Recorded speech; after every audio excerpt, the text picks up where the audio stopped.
Hey everyone, thank you for joining us today. I am not Eddie Kim, who was going to be the person who was moderating this panel today. Unfortunately, Eddie, who's one of our co-founders at Gusto, woke up and just wasn't feeling well today. So you've got me. I'm Amy. I'm our head of design here at Gusto. One little fun fact, Eddie's mom is here somewhere. So although Eddie is not here, his mom is. I don't think she's in this room right now, but I'll let you know if that changes. Anyway, I'm thrilled to be here today, really excited to be moderating this panel with this great group of people.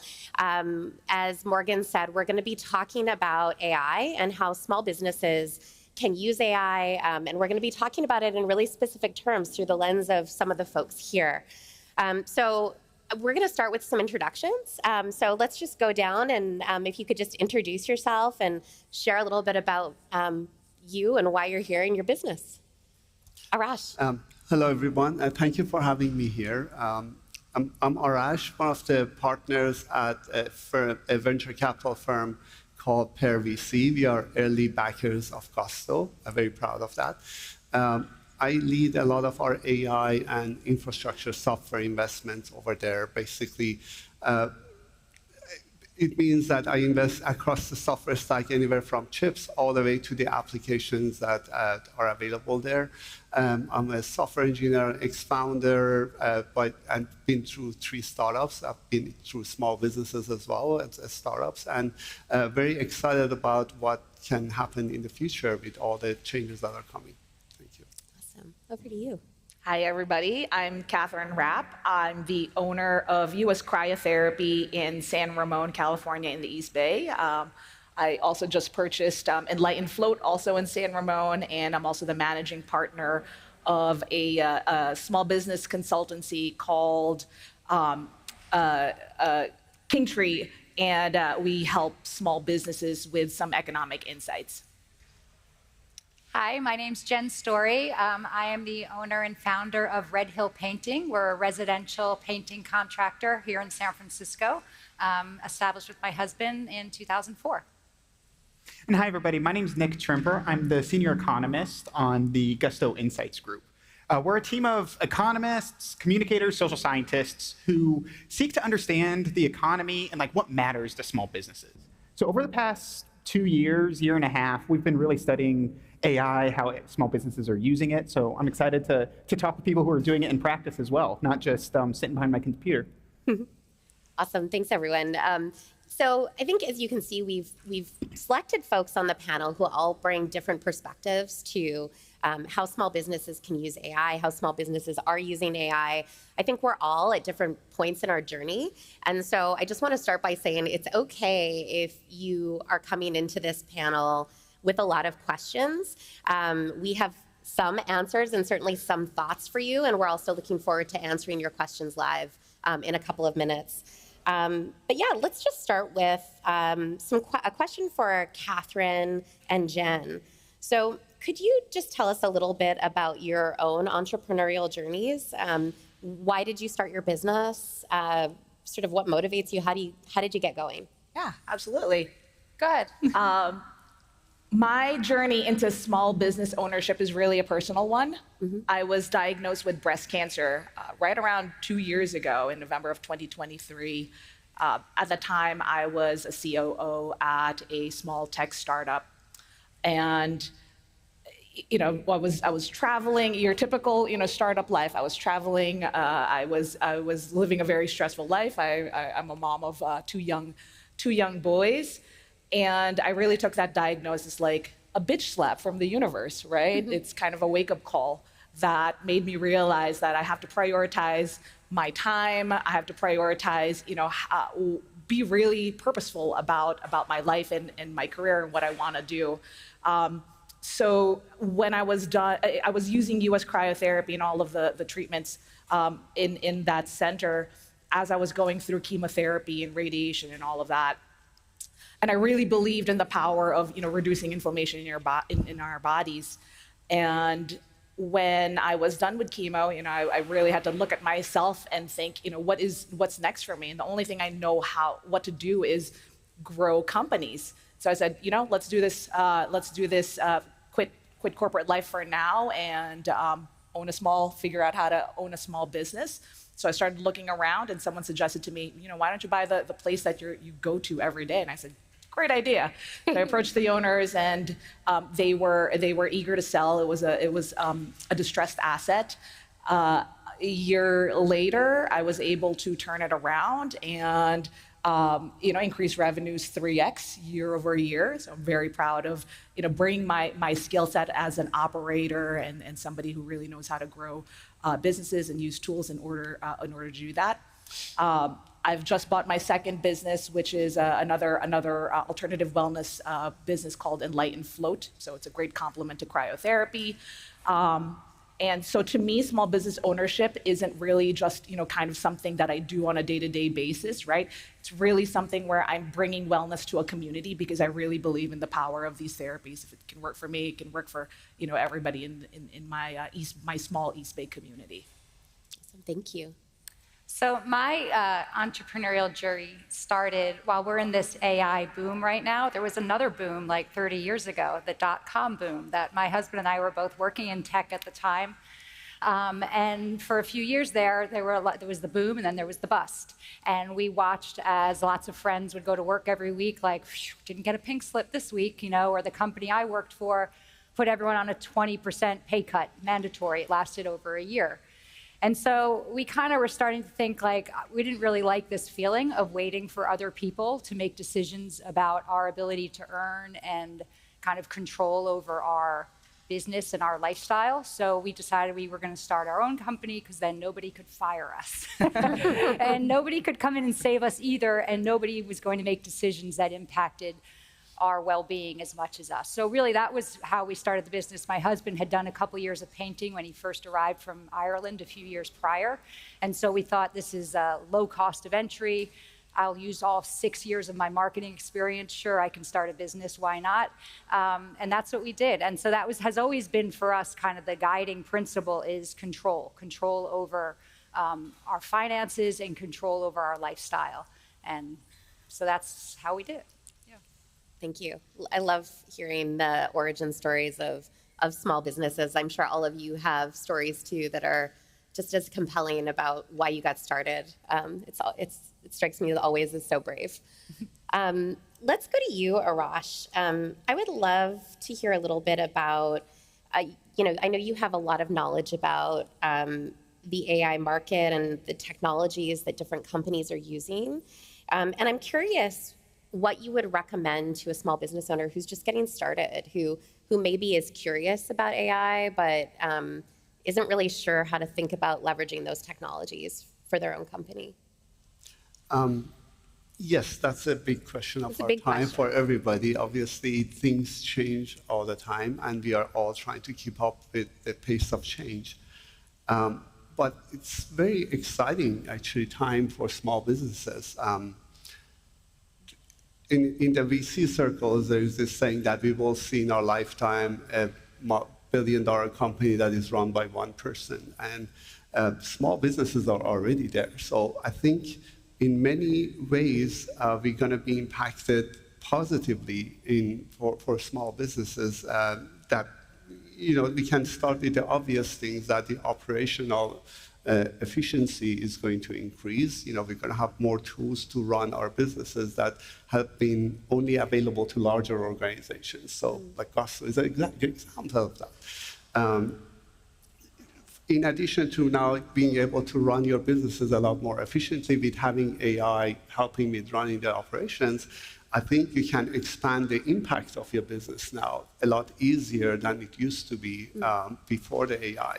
So imagine, and that will be an interesting transition that now small startups can have a larger impact. Basically, their size is not dependent on the number of people working there. It's about the solutions they provide and how they will reach their customers, or how do they distribute those solutions. So there is a lot of possibilities now opening up about moving from your local circle of influence to reaching more markets with AI tools. For example, if you can have sales tools that you reach globally. Now you can distribute your solutions globally or within the country. If you can have transition your customer support to be not as a cost center, but as a channel to interact with your customers. And that then you would want to have more people calling into your customer support, and it changes the dynamics. If you can have an AI assistant or automated assistant manning your front office, then you will not miss calls from the prospective customers that want to reach you. So there's a lot of possibilities opening up now because of the AI tools as well. I understand that also adds to anxiety, and we are all feeling it. But I think it's a very exciting time for small businesses because of all of these dimensions that makes their reach a lot more extensive, and they can project what their solutions are to a much wider audience. Yeah, absolutely. I'm curious, Kathryn and Jen, how that sort of resonates with you and how you're using AI specifically in your businesses. I think, and correct me if I'm wrong, but I think you're both sort of at different places with how you're leaning into AI. Sure. So yeah, just really curious to hear what you're doing today and how you're using it. I think I'm probably in the early stages. I think I'm doing what probably many people have done. Like, okay, well, I need to get a blurb for that Instagram reel. Like, instead of me coming up with it, I guess I'll ask ChatGPT to do that. So I'm definitely using it. I had a new job posting recently where I'm merging two positions into one, and so I put both position agreements into the AI and asked it to spit something out for me, which it was able to do. So I feel pretty good about those parts, and now I'm starting to use it more. I'm noticing it being integrated into a lot of the software I already use. So QuickBooks, for example, there's a lot of AI just happening. You don't even realize it's happening. And they have like QuickBooks Assist and things like that. So I'm trying to utilize those tools a little more, and also trying to find AI platforms that are more specific than just ChatGPT. So finding ones that are specific for marketing or something like that. And so I'm starting to do that. But I definitely have a lot of fears and concerns around it too. Like I find I'm using it. It's definitely saving me some time, but it's almost like having an intern. Like you can't just give them something and like it's going to be taken care of. Like your intern's only as good as like how much time you spend with them and massaging what they bring back to you. So that's kind of how that's my relationship with it right now, I would say. Yeah. It's so interesting that you frame it as a relationship. With our own sort of research that we're doing on the user research team, what we've found is all these themes about relationships, like we're early, we're in the dating stage, and then there are other people, and I suspect you're one of them, that is verging towards more of a serious relationship. Yeah. Do you want to speak to that? Yeah, absolutely. Close to being a marriage, I really try to use, I think of all of the AI tools that I use as something that gets me to 0 to 80% really quickly. So it could be something like, as I just bought a new business, how do I draft all of these agreements, whether it's an operating agreement or due diligence agreement, right? Something that I would need a lawyer to draft, I'm done in an hour. And then that task is done. All the way through even things like I have to be, as a small business owner, I'm sure a lot of people here can relate to this, we have to be experts of our business. Everything about that business, right? I just bought float therapy. I don't know anything about operating a float therapy, pod, but I have to be an expert at it really quickly. So I've used something like Google's Notebook LM to start building my own set of wikis so that I can dump whatever documents that I want in that and then create my own, personal language model or personal wiki that I could be like, all right, build me a schedule for my annual maintenance or my monthly maintenance or my daily maintenance for this. Done. Something that, I would probably, years ago would probably take me, months to figure out how to really learn and operate. I'm done in a couple of hours with something like this. So it really makes me feel like a very superpowered version of myself. So it's highly integrated in everything that I do, and I'm constantly thinking about, which tool can I leverage or what can I explore if there's something that I'm feeling like this is a little too manual. There's probably an AI tool that I could use. And how do you find tools? Like, how do you, and this is a question for really all of you, but yeah, how do you kind of figure out which tools to use? There are so many AI tools, and I feel like every day there's a new sort of AI tool that I hear about. How are you assessing those and making decisions?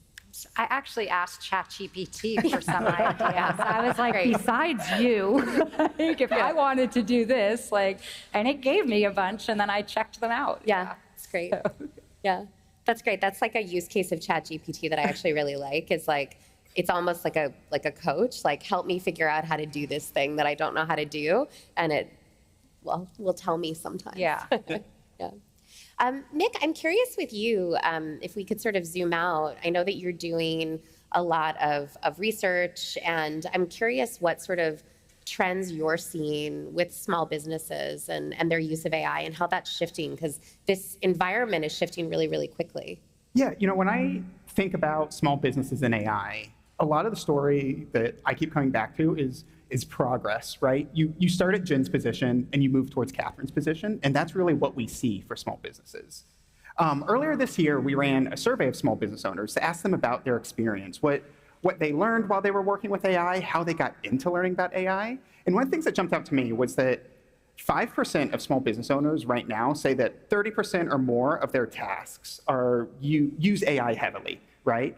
But 60% expect that in 5 years, they'll be doing 30% of their tasks with AI, right? So small businesses are looking at this tool, and even if they're not using it yet, they're seeing the possibilities of it, and that's because they're getting productivity gains. 2/3 of businesses tell us that they're getting significant productivity gains. You know, they're able to draft, job descriptions. They're able to do schedules.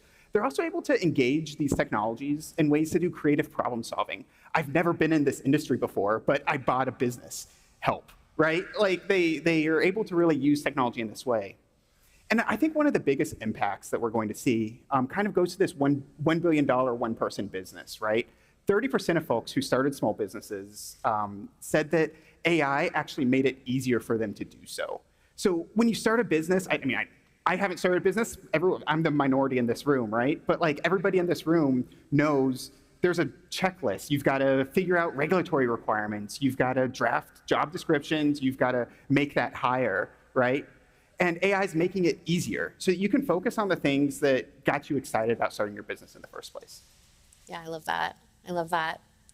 Arash, I imagine that you, in the portfolio companies that you work with, you probably talk to different companies all the time who are at very different stages of their AI journey, and probably some are very comfortable and confident, and probably some are a bit more cautious. How do you advise those companies that are maybe earlier in their journey to get started, or what advice do you give your portfolio companies? The execution has become easier in general. If you look at a high-tech startup, the code generation now, they have every engineer over there is now a 10x engineer, as they would say, because of the AI tools are giving them superpowers. So it has become easier to execute, but it's still difficult to figure out what to execute. What is it that you want to do? And so in that regard, there are a lot of tools also that are becoming available that makes that easier. So being customer-focused, being more product-oriented, being a lot more in tune with what you want to build, that's always been our advice to them. But it's becoming more and more important because now you don't have as much time between the execution and ideas coming to life. And it increases the speed and execution and competition from everybody. So in terms of how it depends on your business, the ROI on various tasks are different. But for example, our companies now, when they want to reach their customers, use all these AI tools to find who are the people, to narrow down the list of who I need to talk to, how do I reach them. Sometimes, one of our portfolio companies, Listen Labs, allows you to get customer feedback very quickly. This used to be a task that it took like 4 weeks. You had to have a panel, create somebody, basically you would hire an agency, they would hire a panel, they would ask the customers, they would compile the results, and 4 weeks later you would get answers to your question. Yeah. Now, this company can do it in a matter of hours. They don't automatically hire people for you, they automatically interview them and get the feedback. So it allows you to be a lot more customer-centric. But every other business will have access to that as well. So if you don't do it, basically somebody else will do it instead of you. So we are trying to basically incorporate everything. The speed is changing, the impact is higher, but still you need to figure out what to build for customers at the core of it. So we encourage them to use all these tools to reach them and get feedback from it. So that's one dimension. There are so many other dimensions we can talk about as well. Like in the customer service we talked about, in creating the marketing campaign creatives, now you can create ads yourself. You can we have a portfolio company that created an end-to-end video that used to cost tens of thousands of dollars to create. Now they can do it on their laptop themselves. So there's so many dimensions that they're impacted on. Yeah, absolutely. I want to pull the thread on one of the things that you said, which was around, your focus on who your customer is. And as small businesses, I know you're probably always thinking about who your customer is and how you can reach them. I'm curious if any of you have used AI for market research, like for better trying to understand your customers and how to reach them. This is particularly interesting to me because I lead design at Gusto, which includes research, and so we think about that a little bit. Are you using it for that at all? I use it a lot to understand the patterns of my business and what's interesting to my customers. I also use it a lot for just understanding what's my TAM, really, like what's my market size, so I can understand what are other things that maybe the area that I live in don't have from like a wellness perspective. Like where are the gaps and where are the opportunities that I have from a market perspective. Yeah. So that's been really helpful for me to, for example, hone in on understanding what are complementary services or complementary businesses for me to buy and bring into my area. Yeah. Anyone else? Yeah, we see a lot of times small businesses make it into using AI, right, for these marketing tasks in the first place, right? And a lot of times you start with writing the Instagram copy or really just trying to like think through a strategy, a marketing strategy. But one of the best ways to start embracing and understanding how to use AI is to practice doing it. And this market research is really a great opportunity to do that, right? To get from a level 1 user to more regular user, right? Making sure that a task that you're already pretty comfortable with is one that makes it available for that next stretch goal, right? For this technology. Yeah. So for folks who've never used AI for that, what would a prompt be? Like what type of, I assume all of you have used AI a little bit, but prompts are essentially like the instructions you give to the AI to get back something that is useful to you. And so I'm curious what types of prompts you use to try to get to that sort of market information to get AI to help you create that business plan. Any tips there from anyone? Or any general tips about how to create prompts that get you something that is useful? Yeah, I can talk about the last time I was doing market research in my area in terms of gaps, right? I just said given the 680 corridor of this area, give me all of start with let's just understand what my market is.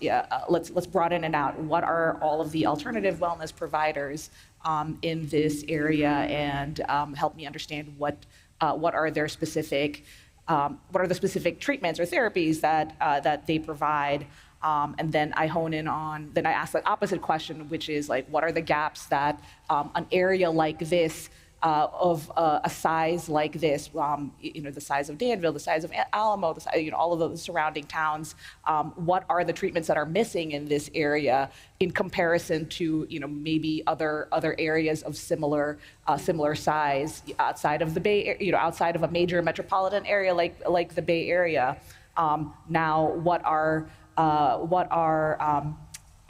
potential revenues that I can expect if I brought about this kind of business, and what kind of growth could I expect? So I start with kind of like broad prompts, and then I start narrowing on a specific thing once I hone in on something that I want to, like a thread I want to pull on. Yeah, that's great. I think one of the things that I hear a lot from small business owners is that they feel that they need to be technical experts in order to use this technology. So I think like hearing about the way that you're prompting it and learning, I think it's really useful to hear. And Nich, I'm curious, if I may add, go for it. Yeah, jump in. There's one meta prompt that I use. Yeah. So I'm going to an area that I'm basically completely new to me, or I don't know what I don't know. Yeah. I always ask what are the right questions to ask to learn about it. So that's a meta prompt, because a lot of times you don't even know what to prompt the system. So asking what are the right questions I should be asking in this area gives me a starting point to actually ask more. Yeah, I love that. So like in that example, I want to create a business plan for my business, but I don't know where to start. What question, you can actually ask AI, what questions do I need to answer to enable you, AI, to help me make the business plan? And you can even, with ChatGPT, ask it to ask you the questions one at a time so that you answer one at a time, and then it sort of builds its knowledge base and then can give you back something that is useful to you, which is really interesting. Yeah. I think to me the best way to think about these tools, where you're the tools that you're using for prompts, whether it's ChatGPT or Perplexity or whatever, is that no one can see what you're writing there, right? Well, that's what they want you to think. Well, let's be honest. Yeah, absolutely. I don't know about that. At the very least, I feel I could ask more vulnerable questions, meaning I don't know X, Y, and Z, right? I have a lot of gaps in my knowledge. Answer this like a complete noob, like somebody who just doesn't know anything about this particular area, or really drill down on this one topic, or you can just really talk to it like you don't know something, and that gives I feel really free when I'm doing these prompts, because I know that. It's like a relationship, right? Yeah. You're asking questions, it's giving you answers, but then the two of you will get to the right place for yourself at some point. Yeah, absolutely. Yeah, sometimes I'll get a really technical answer back, and I will respond with, explain this to me like I'm 10, like I don't know anything. And then it will sort of come back usually with a metaphor or something that just makes it much easier to connect with. Nich, I'm curious what you've seen in your research with respect to just this topic of concern that SMBs might have about their technical expertise, or about budget constraints, because a lot of these tools aren't free, and what you're seeing there. Yeah, so a lot of the technical constraints, when I answer this question, usually it's exactly what you three were talking about, right? You think about 40% of small businesses that aren't using AI say that they just don't feel that they've got the technical expertise to do it. And when I'm thinking through how to actually learn a new skill for myself, I start with low stakes, and then I slowly start building up and up and up as I get stronger and stronger and develop a skill, right? So thinking about how to use generative AI, I give it a list of things that I have in my fridge, and I'm like, I don't want to run to the store, tell me how to make dinner, right? And I start there. And then I start bringing it into work, right? One of my favorite things about AI, and one of the things that got me really excited about starting to use it, is exactly what you were talking about, Kathryn, is that it doesn't judge me, right? If I were to ask my colleague, hey, how do I do this? Their response would be, you've been doing this for 15 years. Why don't you know how to do this, right? But AI just prompts me in the right direction. So a lot of that technical worry is actually something that can be overcome just by using the technology, maybe personally first, and then slowly moving into professional areas where where you know the right answer, right? So you can build trust with it. It's like really any sort of relationship. And that makes me feel a little bit icky to say, but it's a good metaphor to use. And then around, issues like privacy, I think that's something that often comes up. A lot of times, if you look at the terms of using this technology, right, for a monthly fee, they won't use your data to build their models. But other opportunities are things like using AI that's already embedded into vendor tools that you already use, right? They make a lot more commitments to you. For example, in Gusto, there's this product Gus, right? That's what we call our chat AI, or our chatbot. PII, compliance, regulatory thoughts are all built in from day one. So by looking to your vendors who are already bringing in this technology because they have to stay competitive, you've got a lot of opportunity to really start learning how to use the technology in a way that also protects your data. Yeah, no, that's a great point, because it is something that I think, we're all excited about it, but there is also this feeling of like nervousness and fear. And I think your comment earlier is really well placed. Like, how should I think about what I put into it? And how should I think about where that information goes? Yeah. Yeah. I'm always surprised at what people don't turn off that feature, that don't train my data. So there's a feature, you can turn it off. Don't train the models on your data. Basically. On your data. Yeah. So thinking about Gusto a little bit, we're obviously investing a lot in AI. You mentioned Gus, which is our little conversational assistant that we're continuing to invest in. I'm curious whether anyone on the panel, whether you've got any thoughts about things that we could do with AI to sort of enable you when you're using Gusto or support small businesses in their use of AI. I think one of my biggest pain points as somebody who's running one and now multiple businesses is the California employment landscape is quite quite a landmine, right? There's a lot of new laws every year. There's a lot of compliance, whether you're working with hourly wages or contractors or even full-time employees.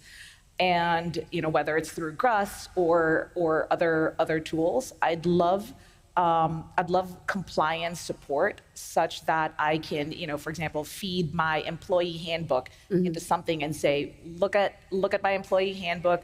Am I compliant with my local California laws right now and for the future? Tell me what are the things that I need to look out for in the future. I think HR is one of those things. As a small business owner, it takes up a lot of our time that could be used for running the business, and take that off our plate. Yeah, absolutely. Nobody goes into becoming a small business owner to become an expert on all the thousands of levels of compliance rules and regulations. Anyone else have any thoughts on that? Yeah, I would agree. I would think that the most useful thing for, say, a company like Gusto for me would be as personalized recommendations as you could get, knowing like you already have all the information on my employees, their ages, like we just went through and got a 401k set up, right? And so I did that a little bit offline. I did some of it through Gusto, but it would have been great to be like, here are a bunch of options based on your specific situation. Like that, I'd be okay with my data being used that way. I think could be helpful. And like in QuickBooks, I can run tons of reports, but I would love someone to tell me what those reports actually mean a little bit would be helpful too. Right. So like, I would love to see QuickBooks AI I have a question, and like, if I did this, how would it impact X, Y, and Z? And for it to be able to read and give me that kind of information would be powerful for sure. Yeah, absolutely. Insights and analysis. I'm curious for the SMBs that you talk to, what you're sort of hearing in terms of what they're looking for from AI tools and what we should be thinking about. In terms of Gusto? Yeah, in terms of Gusto. One area that comes to mind, regulatory compliance and all of that. A lot of our founders are immigrants, so there are complications over there that the startups could use help on that front. There are new models evolving for businesses that, they sell their stuff. You will have, I guess in the future, the HR is going to get a little bit more complicated as you will have more digital or hybrid co-workers with yourself as well. How would that impact the, how you would stay compliant and all that? I don't know. That's an interesting. I mean, Gus is an amazing, initiative that you have, and it makes a lot of sense to have that chatbot guiding your users.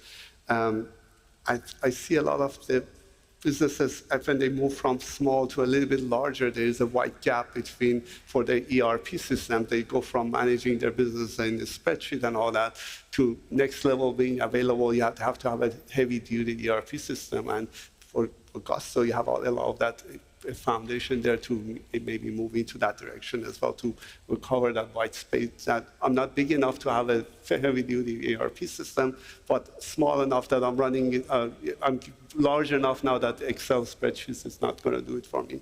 And yeah, some of those. Yeah. How about you, Nich? Yeah, so on the economics team, a lot of what we do is try to help small business understand what we see, frankly, using their data, right? Like a lot of our research is trying to understand what's going on in small businesses. On your tables, we wrote actually from our survey a guide on how to make that next step that you're looking for. So one of the things that we're committing to as an economics team is trying to be helpful to small businesses as well. Instead of telling small businesses about themselves, how do we use the data to really highlight opportunities to start embracing these new technologies or increasing their productivity or getting a lot of these gains from AI? Awesome. I think that's a good moment to maybe pause and see if we've got any questions from the audience. And also really curious to hear how you're using AI in your businesses as well. So if you're keen, somebody wants to share or ask a question. We've got some roving mics around. Thank you.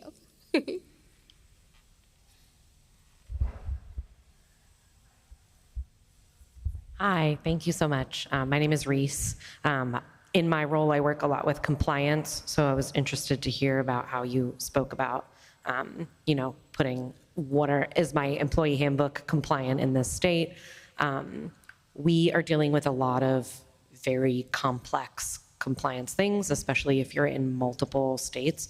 So if any of you can speak to that at all, like the different parts of compliance that you're working with, not just the handbook, but like, workers' comp and insurance and all those things, whether or not and how you've used AI to streamline that process, because it's super clunky. Yeah, absolutely. Thank you for the question. I wonder, Nich, if this has turned up in your research at all, just how small businesses are navigating all those layers of compliance using AI. And it's obviously like just such a key opportunity because the regulatory environment is so complex. Yeah, I think a lot of opportunity is around making the most out of products that are already existing, right? So something like creating a compliance project in something like Claude or ChatGPT allows you to really focus their attention on one topic, and you're able to say, I grew up in Kansas City, Missouri, right? There's businesses that are on both sides of the state line, right? I have employees that live in Kansas but work in Missouri and vice versa. Here are what are the laws that I need to be aware of, and how do I build my compliance system around that? And it's really trying to focus the attention of these tools on the thing that you really care about. And that's a lot of this funnel that you were talking about earlier on starting broad and coming down specific and trying to really, think through those next steps together and iteratively with the technology. I mean, in our portfolio, please guys. Feel free to address this also, but as a follow-up to that, how do you also deal with inaccuracy? Like famously, AI can be super inaccurate. So with something as complex and legal as compliance, like how are you handling the possible misguidance? Yep. Did you want to? I was just going to say, in compliance, it's industry by industry is very different. If you're in a regulated industry, starting, broadly at least to start, figuring out what are the things that you need to be aware of.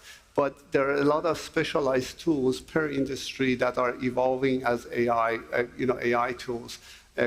For example, if you're doing, one of our companies, Vanta, helps you with the SOC 2. It just monitor and allows you to be a SOC 2 compliance. So if you need to be GDPR, basically there's a lot of specialized AI companies evolving around helping you understand where is your standing in terms of the compliance and also how to become compliant. And as was mentioned, a lot of the tools, if you just use general tools, they may hallucinate, they may not be tailor-made for your need, but be aware that a lot of startups actually are working on compliance. I know many of them depend on this, depend on your area, and it's going to get a lot less painful. Basically, instead of having a human monitoring and auditing and everything else, they will automatically do it for you and allow you to ingest your business needs and match it against the compliance. There are a lot of startups. It depends on your industry and how you want to have it. And one of the things I can share is, so we have a compliance hub in the Gusto product, and it's, it is at the beginning of its sort of journey. But I think what we do envision is for that hub to be increasingly fed by all of the most up-to-date regulatory information. And then when you couple that with the fact that if you use Gusto, we also know something about your business. So we should be able to personalize what we show you and how we guide you using that data so that you can rely on it, because you can rely on us keeping that data up to date and that information up to date. Now, we're not there yet.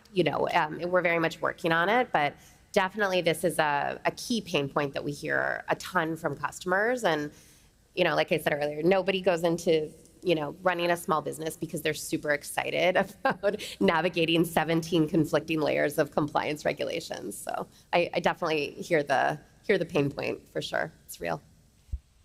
Yes, hi. Hi, sorry, Christopher, and I work in a marketing consultancy, and I am gonna double down on Reese's questions, but you asked. Because I work in marketing, there are a lot of platforms, and they've built AI into their platforms. I'm thinking mostly about Google, who has a pretty long head start on some of this.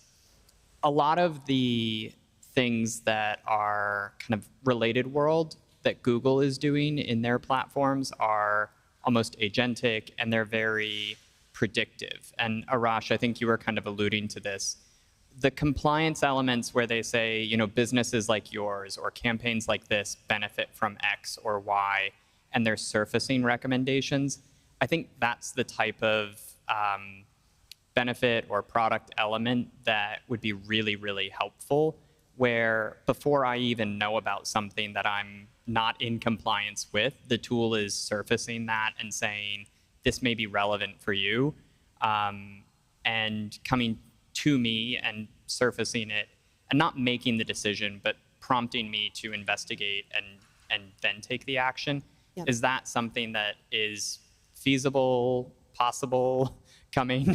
Yeah, absolutely. Our goal is to be a guided, opinionated partner for the small business using Gusto. And I think we definitely see where AI can help us with that. And compliance is obviously just one of the key pain points that AI is actually pretty good at. If we can feed it with the right information and make sure that we have an approach to managing that information so that it stays up to date. So yes is the answer. I don't have a specific announcement or timeline, but we hear this a lot from small businesses, and it's something that we're actively working on. And yeah, the key magic point of it all is not just that it's AI, but that it's AI that has this reliable source of knowledge to feed it and also understands who you are as a small business. That's the magic kind of vector. I would just add exactly, to be able for the agentic AI to work well, it needs context. That's what it's good at. I mean, with the language models and all that, it can understand a lot of the context better and be proactive.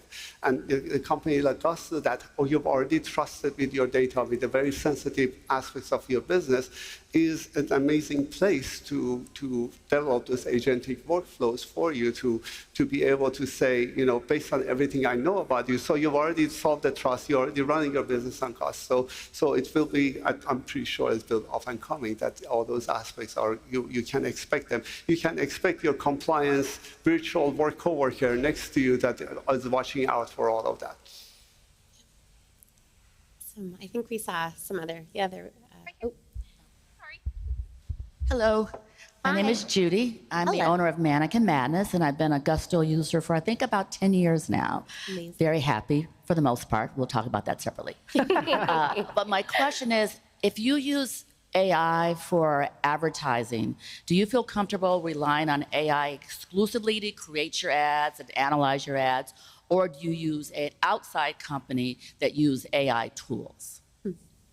I can answer that. I use a lot of marketing ads. I do both. I have a couple of lead generation partners that I know use AI tools to build some of my ads. I help them with creating my own content and then giving them whatever the content that they need to put into ads. But then I also try to build my own ads using some AI tools. Canva's a really good one. There's a whole bunch of different, Adobe AI makes a really, really good creative studio that uses some AI.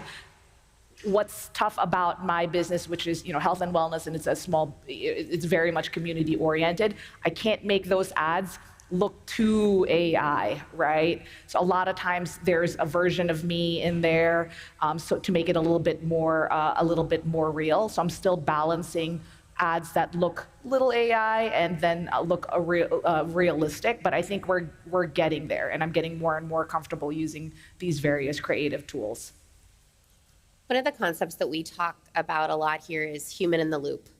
And what human in the loop sort of means to us is we are leaning a lot on AI tools to generate content and generate material, but it does not replace the need for a human to both put in sort of good material to start with and also to sort of assess what comes out. And so I don't think of AI as a replacement for people. I think of AI as something that can augment sort of that skill set. So whether that is with your marketing material, your advertisements, or really anything else that you're using it for, that human element remains critical to AI being able to really work well for you and for your business. Yeah. Thank you for the question. And I think we've got time for maybe one more, and then we are almost at time. Hi, I'm Katie, and I also am with the marketing firm. And my comment really is, I think AI is super interesting to use to assess how you can disrupt yourself. And that's one thing I didn't kind of hear up here. So asking the prompt, how would you disrupt me? What will AI do to disrupt my business? I think is really helpful. And if you haven't done it, have a cocktail and then ask the question, because it can be a little bit disturbing, but I think it's really good to get ahead of it in that way as well. And remember, Google is great, but they're in it to take your money. So watch what recommendations they give you. I love that. I love that disruptor prompt. I think it's a really, really good one.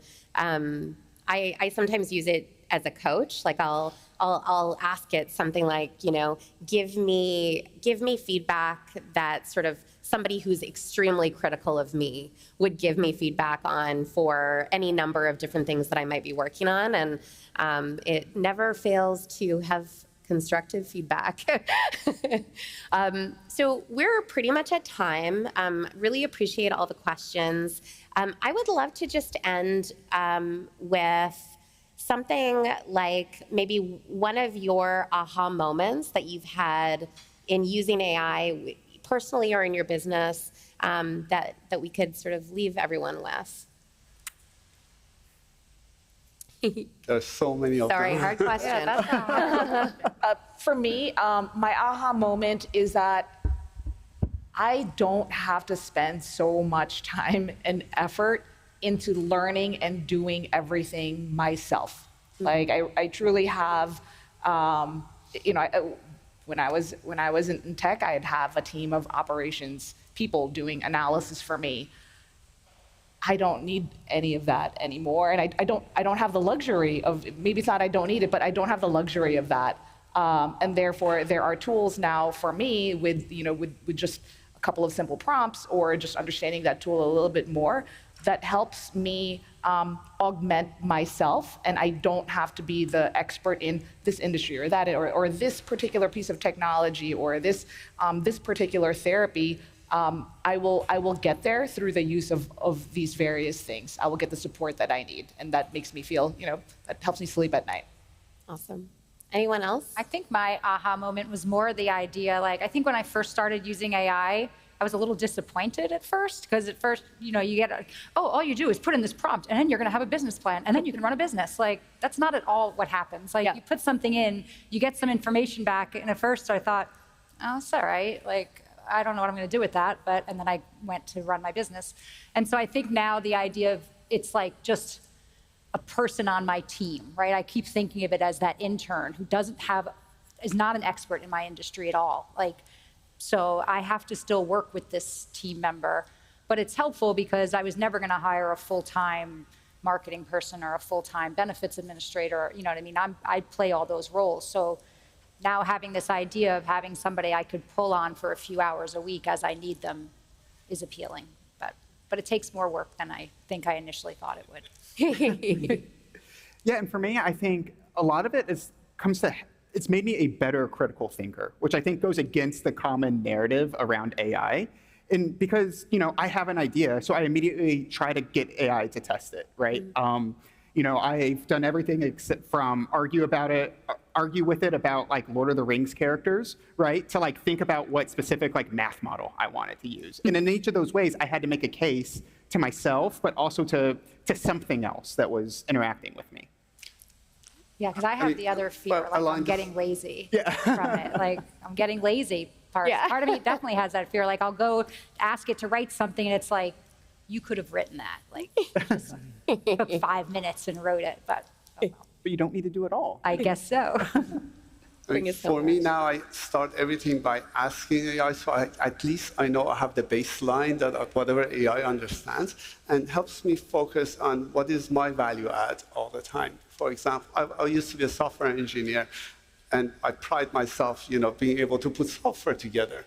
Now, with cloud code and all these AI tools available, that part is actually have gotten easy, and it shifts my focus to see actually what is it that I need to build. What is the product management aspect of it becomes more important. So it focuses my attention on I can make a difference in that. That's where I need to get better at. This is where where I can add my differentiation versus what I used to have, and it helps me have that focus on. And think hard about where is my differentiation and where should I focus on. Awesome. Well, we are at time. I really want to thank Arash, Kathryn, Jen, and Nich for sharing your insights. We're all going to be around for most of the day, so looking forward to meeting more of you in person. And we've got more content coming up. Morgan's on her way up, and just really appreciate you all. Have a great day. Thank you for coming.